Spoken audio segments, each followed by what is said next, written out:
It's going to be difficult, but I have to try to match the intensity of the individual who I'm reviewing today. This is a gentleman that definitely has really oozed intensity, charisma, and a lot of other things throughout the course of his career, and definitely one who certainly has to do that with the album that he just released today in order for it to be truly considered a landmark success. The gentleman that I'm talking about is Eminem. It's not a heavy metal band, it's not even somebody who's a rock musician, it's a rapper. And yeah, this is an important release principally because of what it is. It's the Marshall Mathers LP Part 2, which is the sequel to the highly successful Marshall Mathers LP, which came out in 2000, 13 years ago, and achieved diamond status. Now, throughout that timeline, he had already experienced some great sales figures, and he blew up with his with the album that preceded it, entitled the Slim Shady LP. And directly after that, the Eminem Show, which came out after the Marshall Mathers LP, also sold diamond. But since then, he kind of had been in decline a little bit, and recently rejuvenated his rap skills in 2009, and then with 2010's recovery, definitely seemed to get back onto the bandwagon. But now with the Marshall Mathers LP2, there's a lot of things that he needed to do in order to really prove that he was 100% back to stay. He definitely needed to match the intensity that the Marshall Mathers LP1 had. He had to match the overall just importance of that album, which is widely considered to be one of the more important rap albums of recent history, if not of all time.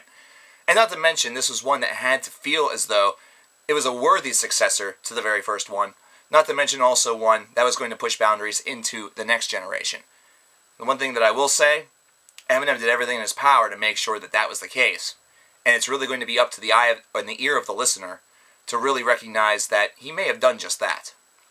With the recovery, he was able to display his new abilities. He was able to display the fact that his rap skills, he felt, had kind of diminished a little bit over the past years prior to that. This is something where he definitely took some time to hone them. He took some time to really get crafty with the pen once again. His last couple of albums, it almost seemed as though he had taken a simpler route and kind of done things a little bit differently than he had previously in his career. Now, while usually this is something where it's musical evolution and eventually it was going to happen, this is something that wasn't satisfactory not only to Eminem fans, but to Eminem himself because, well, there were a lot of things that happened in his life in the latter part of the 2000s that really affected that, to the point where he almost retired from rapping in general. So, with the Marshall Mathers LP2, he worked to kind of even finer tune those skills, and that's something that is going to be proven by some of the songs that I'm going to cite. This is an album that's definitely of varied scope. This is one where Eminem did a lot of production duties himself, but also got a lot of help from guys such as Dr. Dre and Rick Rubin. The beats were produced from a wide array of individuals, and there's already samples that we could hear on singles such as Berserk from, The Stroke to Fight for Your Right to Party from the Beastie Boys. But there's also Time of the Season on another track, Rhyme or Reason, which he was kind of able to put his own spin on, which is a very, very good track. And it's actually something that's tastefully done. There's actually a larger portion of the sample being used on this song, as opposed to it just being a tiny little snippet. It's almost as though he's using the body and work of that song in order to really drive the song around it, and he's able to do so quite nicely. But that's track number 3. We need to really talk about track number 1. With track number 1, he is already able to kind of bring forth the parallel between the first Marshall Mathers LP and this one by bringing back the Stan character. Now, of course, in the LP1, Stan was an obsessed fan who wrote Eminem over and over again, and then eventually, what we assumed, performed a sort of murder-suicide by driving his car off of a bridge into a river, and that being it. And then Eminem, of course, finally reaching him after the fact. Well, what we actually learn is that, well, Stan is still around. Somehow he survived all of this. He probably was in jail for a little bit, and now he's coming after Eminem. Yeah, because Eminem was the man who ruined his life. I really like how on this track Eminem decides to go with a 2-part song as opposed to just 1 part or 1 short little song to really kick off the album. This is over 7 minutes in length, and the 2-part format really kind of reminds me of songs such as Sing of Me, I'm Dying of Thirst by Kendrick Lamar, which was just released last year.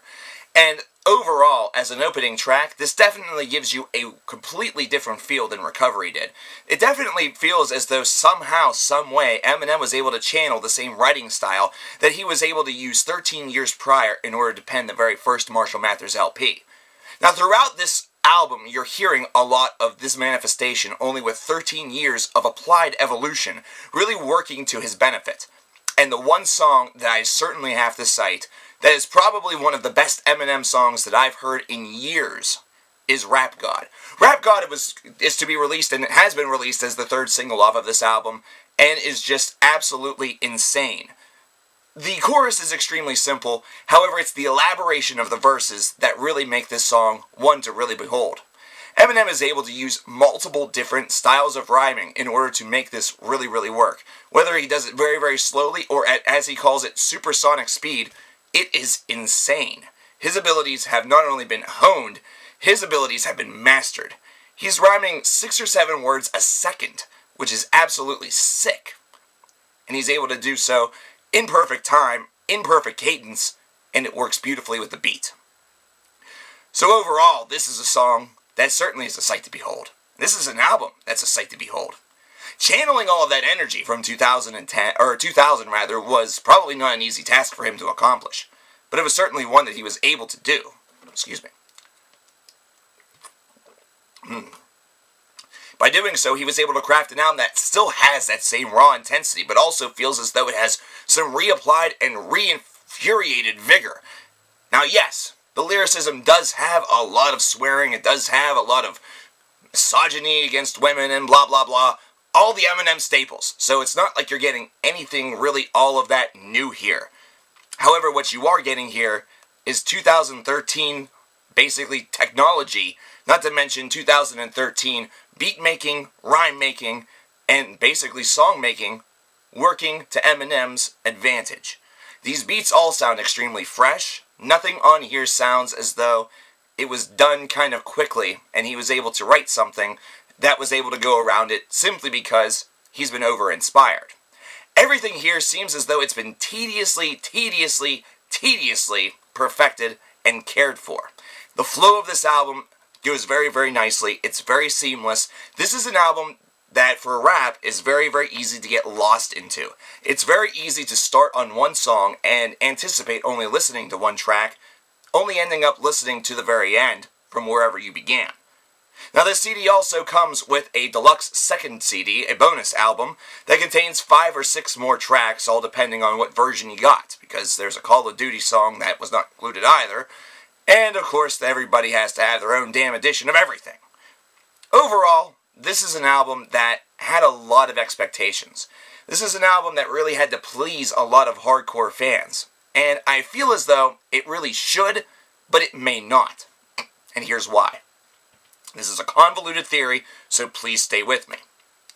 Eminem fans back in the day, whenever the first initial albums came out in 1998, 2000, and 2003, really praised Eminem because his lyricism was the such that you could easily kind of spit them back. This was something where you could easily remember the lyrics, you could easily kind of recant the lyrics. These were verses that were not all of that difficult in order for you to remember, even though there were a lot of rhythmic complexities buried underneath everything. In short, these were all verses that you could easily listen to over and over again, learn, and then hone your own craft and skills around it. One could say that Eminem is a principal source of a lot of inspiration for independent and underground rap, and that probably wouldn't be that far off. Just because a lot of those artists didn't break through doesn't mean that it's any less important. However, the reason why I don't believe that a lot of hardcore classic fans may give this album the appreciation that it truly deserves is because the rhyming style on this album is so different that I don't think that they'll have the same appreciation. They're going to feel as though it's not as classic because they can't spit back the verses much like they could on the first one. Some of the rhymes on this album are so dreadfully quick that it's impossible to even kind of understand 7 or 8 words of them, let alone whole entire verses.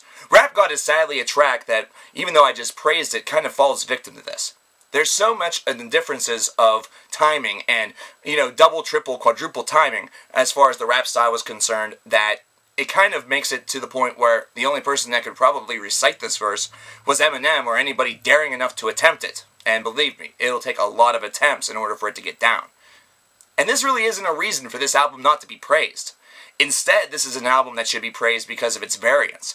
His varying ability to rhyme has really showed that he's evolved a lot as an artist. This is certainly an album that has a lot of great feel to it, not to mention a great vibe to it.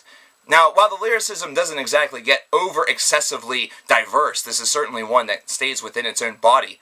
This is also an album that has the correct number of punchlines. It's definitely one that has a correct number of, one-line quirkiness. The one thing that does feel absent from this album, as opposed to the first Marshall Mathers LP, are really songs that stand out, such as Stand, that kind of have a little bit more heart behind them. But at the same time, this is not really an album that really needed it all that much.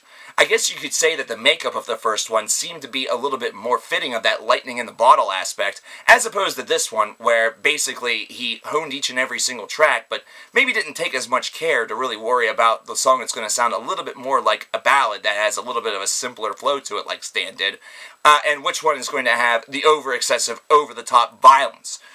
So this is an album that, while it does have its own varying style of balance to it, it's perhaps one that's not going to bear in mind the same classic capabilities and feelings as the first one. So it may fall just a little bit short, but at the same time, you have to understand, sequels are very rarely and seldom better than the first one, and this one came damn close.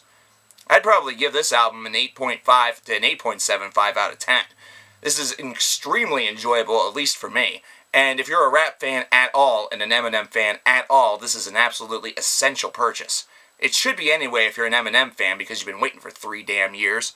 But even if you're just somebody who hasn't purchased an Eminem album perhaps since the last Marshall Mathers LP, well, just purchase this one for the name alone. Believe me, it's worth it.